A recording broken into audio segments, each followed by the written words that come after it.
Hi everyone, welcome to our channel. ఈ రోజు మన వీడియోలో అరేబియన్ పుడింగ్ చూపిస్తున్నానండి. చాలా రుచిగా ఉంటుంది, చాలా సింపుల్ గా చేసుకోవచ్చు. చాలా చల్లగా, సాఫ్ట్ గా, జ్యూసీగా చాలా బాగుంటుంది. వంట రాని వాళ్ళు కూడా ఎవరైనా సరే ఈజీగా చేసేసుకోవచ్చు. ఇది చేయడానికి 10 నిమిషాలు అలా టైం పడుతుంది. అరేబియన్ పుడింగ్ కి బ్రెడ్ స్లైసెస్ నేను మిల్క్ బ్రెడ్ తీసుకున్నానండి. ఫ్రెష్ గా ఉన్న బ్రెడ్ తీసుకోవాలి. ఫ్రెష్ గా ఉన్నదైతే సాఫ్ట్ గా ఉండి బాగుంటుంది. ఈ పుడింగ్ చేయడానికి 9 బ్రెడ్ స్లైసెస్ ఉంటే సరిపోతుంది. ఇప్పుడు బ్రెడ్ స్లైసెస్ అన్ని ఈ విధంగా అంచులు కట్ చేసుకోవాలి. చూడండి, అన్ని ఇలా కట్ చేసుకున్నాం కదా. 9 బ్రెడ్ స్లైసెస్ కి 1/2 లీటర్ పాలు కరెక్ట్ గా సరిపోతాయి. ఫుల్ క్రీమ్ పాలు గాని, మామూలు పాలు గాని ఏవైనా తీసుకోవచ్చు. నేను మామూలు పాలే తీసుకున్నానండి. ఇంకా ఇందులో నీళ్లు గాని ఏమీ కలపకూడదు. అలాగే 1/2 లీటర్ పాలకి 1 స్పూన్ కస్టర్డ్ పౌడర్ కరెక్ట్ గా సరిపోతుంది. ఇందులో మనం తీసుకున్న 1/2 లీటర్ పాలు ఉన్నాయి కదా, ఆ పాలల్లో నుంచి కొన్ని పాలు పోసుకొని ఉండలు లేకుండా కలుపుకోవాలి. కస్టర్డ్ లో మనకి చాలా రకాల ఫ్లేవర్స్ ఉంటాయండి. నేను వెనీలా తీసుకున్నాను. వెనీలా అయితేనే బాగుంటుంది. చూడండి, ఇలా బాగా కలుపుకున్నాం కదా. ఇప్పుడు మిగతా పాలు కాసుకుందాం. పాలు ఒకసారి కాగితే సరిపోతుంది, మరగాల్సిన అవసరం ఉండదు. చూడండి, పాలు ఇలా కాగినాయి కదా. ఇప్పుడు మీడియం ఫ్లేమ్ లో పెట్టి తీపికి సరిపడినంత పంచదార వేసుకోవాలి. పంచదారకి కొలత ఉండదండి. ముందు కొంచెం వేసుకుని తీపి చాలకపోతే ఇంకొంచెం వేసుకోవచ్చు. పంచదార వేసాక పాలు ఒకసారి కాగనివ్వాలి. అంటే లైట్ గా పంచదార కరిగితే సరిపోతుంది. చూడండి, పంచదార కరిగింది కదా. ఇప్పుడు లో ఫ్లేమ్ లో పెట్టి మనం ముందుగా కలుపుకున్న కస్టర్డ్ వేసుకోవాలి.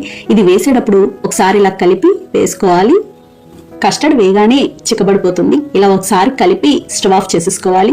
చూడండి, ఈ విధంగా ఉంటుంది. ఇలా ఉంటే సరిపోతుంది. ఇంకా ఎక్కువ ఉడకాల్సిన అవసరం కూడా ఉండదు. ఎందుకంటే బాగా చిక్కబడకూడదు, కాస్త పల్చగానే ఉండాలి.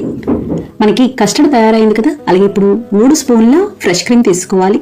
నేను పాలమీగడ తీసుకున్నానండి. మీ దగ్గర పాలమీగడ ఉంటే ఇలా పాలమీగడతోనే చేసేసుకోవచ్చు. ఒకవేళ ఇది లేకపోతే అమూల్ ఫ్రెష్ క్రీమ్ గానీ, విప్పింగ్ క్రీమ్ గానీ అలా బయట మనకు దొరుకుతాయి కదా, అవైనా వాడుకోవచ్చు. ఇందులో 2 స్పూన్ల కండెన్స్డ్ మిల్క్ వేసి కలుపుకోవాలి. ఒకవేళ మీ దగ్గర కండెన్స్డ్ మిల్క్ లేకపోతే పంచదార పొడైనా వేసుకోవచ్చు. తీపికి సరిపడినంత వేసుకుంటే సరిపోతుంది. చూడండి, మనకి ఫ్రెష్ క్రీమ్ కూడా తయారైంది. అలాగే ఈ పుడింగ్ కి బ్రెడ్ ని వేయించాల్సిన అవసరం ఉండదు.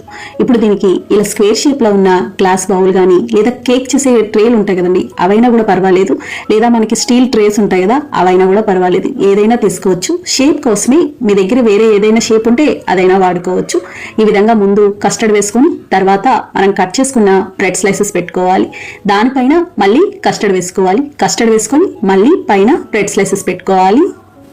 ఇప్పుడు చివరిగా మిగతా కస్టర్డ్ అంతా వేసేసుకోవాలి. ఇలా ఎన్ని లేయర్స్ అయినా పెట్టుకోవచ్చు. కస్టర్డ్ ఎక్కువ ఉంటే సరిపోతుంది.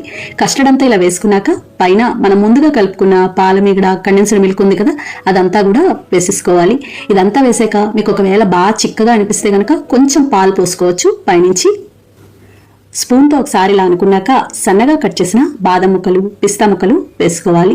చాలా చాలా బాగుంటుందండి. Simple dessert. ఏదైనా పిల్లలకి స్నాక్ చేయాలనుకున్నా, లేదా మన ఇంట్లో ఫంక్షన్ గానీ, పార్టీ గానీ ఉన్నప్పుడు సింపుల్ గా చేసేయచ్చు. కొత్తగా ఉన్నట్టుంటుంది. ఇప్పుడు ఇది ఫ్రిడ్జ్ లో 2 గంటల పాటు పెట్టుకోవాలి. ఎంత కూలింగ్ గా ఉంటే అంత బాగుంటుంది. చూడండి, 2 గంటల తర్వాత ఈ విధంగా ఉంటుంది. మీకు ఒకవేళ బాగా చిక్కగా అనిపిస్తే చల్లగా ఉన్న పాలు కొంచెం పైనుంచి పోసుకుంటే సరిపోతుంది. చూడండి, ఎంత సాఫ్ట్ గా భలే ఉంది కదా. చల్లగా, జ్యూసీగా భలే ఉంటుంది. ఇంట్లో అందరు ఇష్టంగా తింటారు. ఇంతేనండి, అరేబియన్ పుడింగ్ తయారైంది. చూసారు కదా ఫ్రెండ్స్, చాలా సులభంగా తయారు చేసుకున్నాం. నచ్చిందండి వీడియో. మీకు నచ్చితే లైక్ చేయండి, షేర్ చేయండి, కామెంట్ చేయండి. Thank you for watching.